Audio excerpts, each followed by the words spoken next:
One of the keys to working with AutoCAD is efficient editing techniques.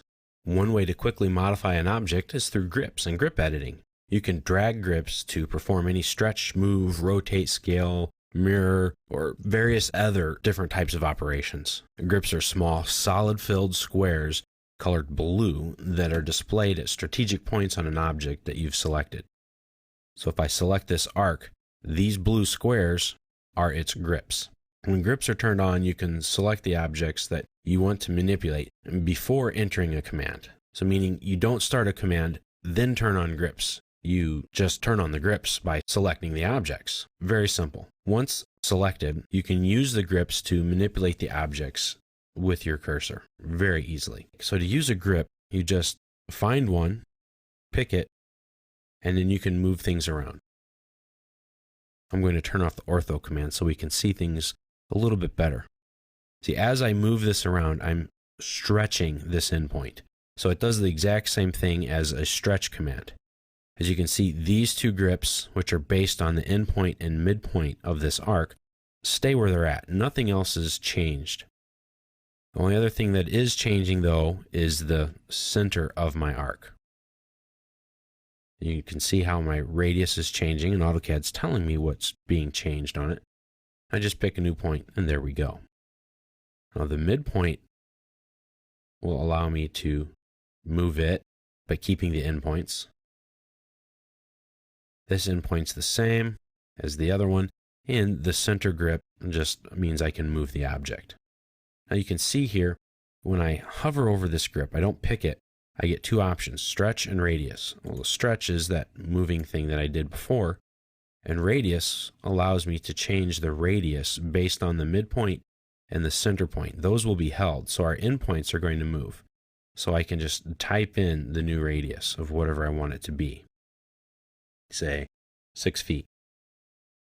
And that's basically how grips work. Different grip types, meaning a midpoint, center, endpoint, will have different extra functions. And that is going to vary depending on the type of object. So like the endpoint of an arc, and the line will be the same way, will allow me to stretch it, and it moves that endpoint around, or lengthen it. So I'm lengthening this arc, and I can type in the number of degrees it's going to go to, or I can just pick a point, and there it goes. A line's grips are very similar to an arc's. My midpoint allows me to use the stretch command for the whole object, or I can stretch the endpoint or lengthen the line.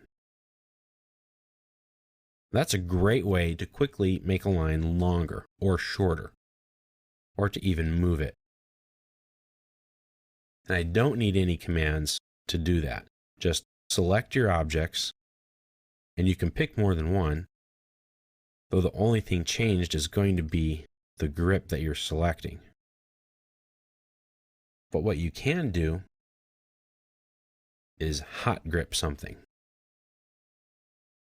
So if I select the line and the arc, and I hold down the Shift key, and I pick multiple grips, the relationship between those hot grips, that's what these are called, hot grips, they turn red, like red hot. This relationship of these 3 points, the way they relate to geometrically, will not change. So now I can pick any of these, and it's like using the stretch command.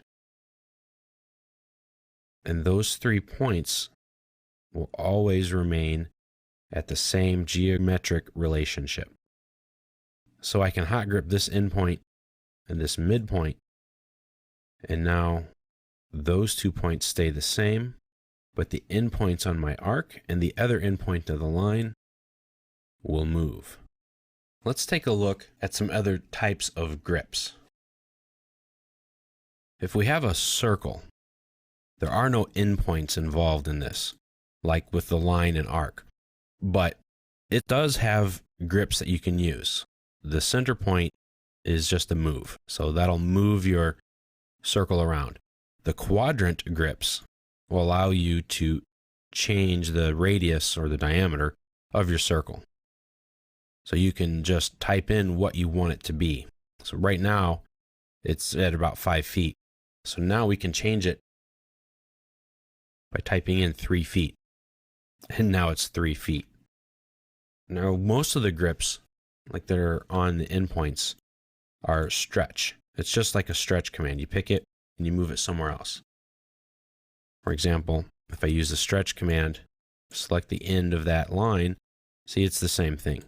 How much easier is that? 3 clicks.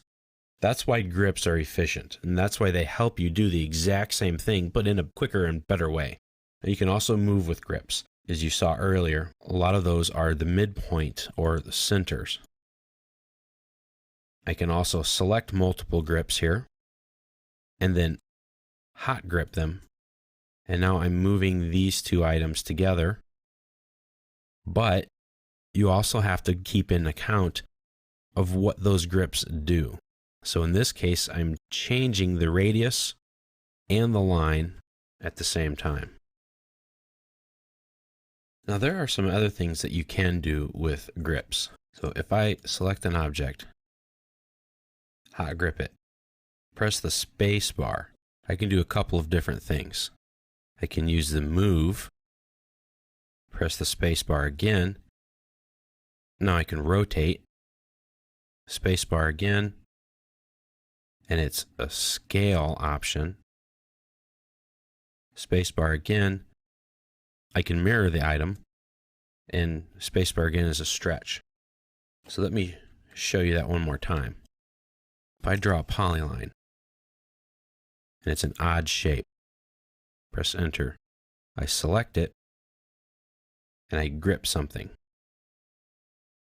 It defaults to the stretch command, but if I press the space bar, now it turns into a move command. And you can tell that by looking at your command line. See, it starts off with stretch and then goes to move. And you have different options. You can copy it on a move, which is a great way to use the copy command without ever using the copy command. Press spacebar again, and it kind of takes you out. You have to pick your item again. So press spacebar, it's in the move. Press it again, now it's rotate. So it rotates the entire object based on the grip point that you selected. Now you can just pick your point, or you can type in the angles that you want it to rotate to. Pick your grip again. Press the spacebar until I get scale. Now, as I move my mouse back and forth, it measures the distance in units from the selected base point to where my crosshairs are.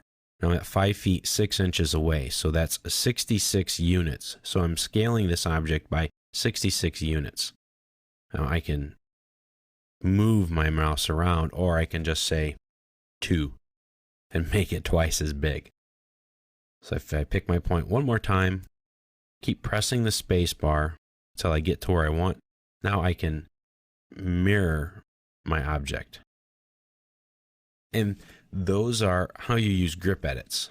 So you're going to find different grip edits for different types of objects, like the line.